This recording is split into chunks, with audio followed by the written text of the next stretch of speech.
a desert in the true sense of the word. They receive less than 100 milliliters of rainfall per annum.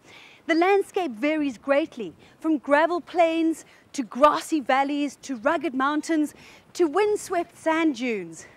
This truly is one of the places in the world that is incredibly rugged and incredibly dramatic.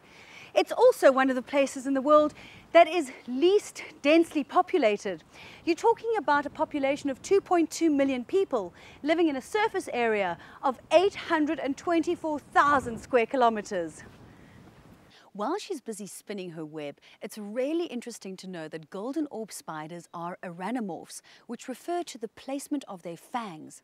In this case, they point forward and cross in a diagonal position with a bit of a pinching action. Now, the behavior that I've got to watch out for is the fact that their defense mechanism is very similar to that of a porcupine. He will turn and he will face me with his abdomen. Come here, little guy. Nearly, nearly, nearly. That's it. There he comes. There he comes. And we've been able to do it without him feeling trapped or feeling like he's pressurized and that he has to defend himself. Right, our velocis has now moved under this very big rock. So we're going to... There he is. Nice and snug. Can you see him? Beautifully camouflaged here. That lovely big tail sticking out.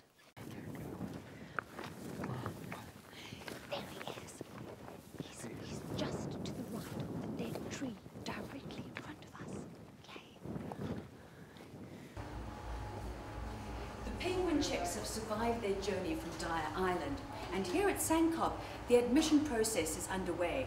They're being sorted, they're being tubed, they're being dewormed. Let's find out more.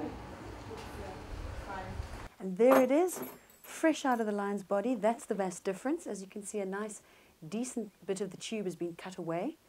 Dr. Gerard is now going to be sewing back on either end of the tube, just like they do a human male vasectomy. Okay, here we go. So in there? No, up top. Up there? Yeah. Oops. Oh, she's going to kick. Oh dear. It's not as easy as you might think. Okay, there we go. I've got it. I've got it. I've got the cervix. I can feel it opening around my wrist.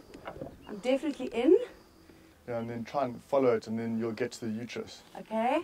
And then you can feel if there's something there. If she's very impregnant, the calf would be as big and has fallen over the edge, and you probably won't be able to feel it very easily. Oh, it looks so sore. I must say, this procedure feels so much more painful than the vasectomies, and I suppose it's because it's on your nose, very sensitive part of the body. Although men would disagree, I suppose. The charmer melons are vital when it comes to the moisture that they're getting in their diets. If you have a look at this lovely big charmer melon, as we've opened it up, the smell is really crisp and healthy and light. And I suppose if it's good enough for the gemsbok, it's good enough for us to taste as well. Let's have a little piece.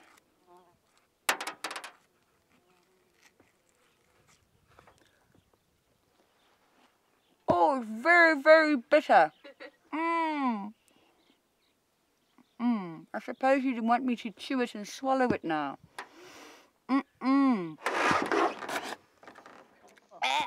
Not nice at all. This is a beautiful cow to get close to. Of course, she turns away just as I'm about to tell you something important.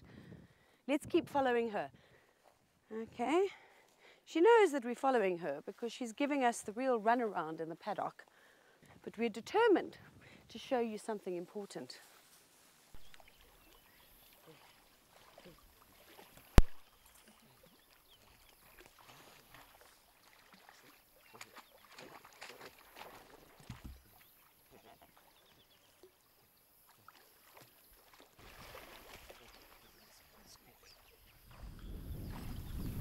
Well, this is definitely one TV presenter who's learned her lesson. Don't leave anything lying around while there are baboons, because my very precious book that's got all the notes in it has been stolen by Cheeky. Oh boy. I'm lip smacking as best as I possibly can, but it's not working. What's this? What's that? Look there. Ah, there he goes. Thank you, Helena. Thank you so very much. This is what became of the script. Lots of crumpled pieces of paper. It's been dipped in the dam. I'm sure it's salvageable. I learnt a lesson. Jane, talk to us about the plight of chimps today. What do they face?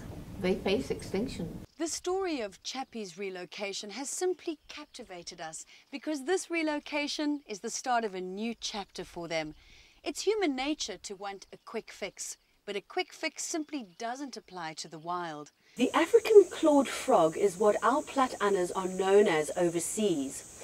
And they don't get sick or die from chytrid. They are purely a carrier.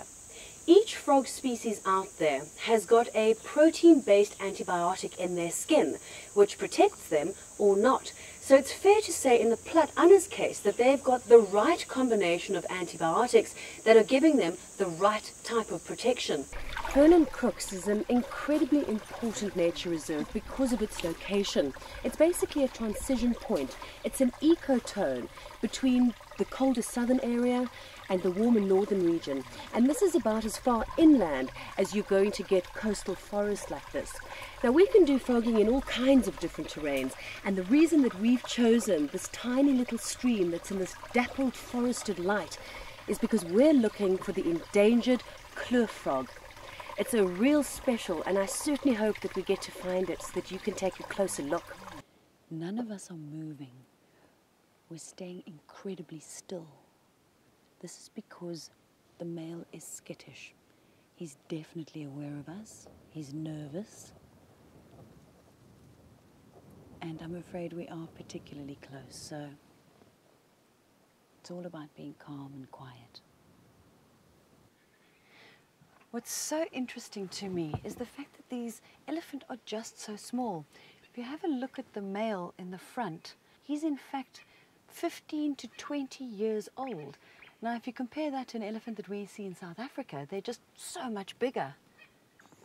Well, having a look around, I'm sure that the audience can happily see we are surrounded by ants because we're lying on the ground. So we've got ants running up our shirts and up our pant legs, and we've got all sorts of flying insects, ching, ching, into our heads. So perhaps it's time to stand up. One is so full of happiness, I could just cry. And it's just one of those life experiences that every single person deserves to have. This is a creature that deserves all of our protection.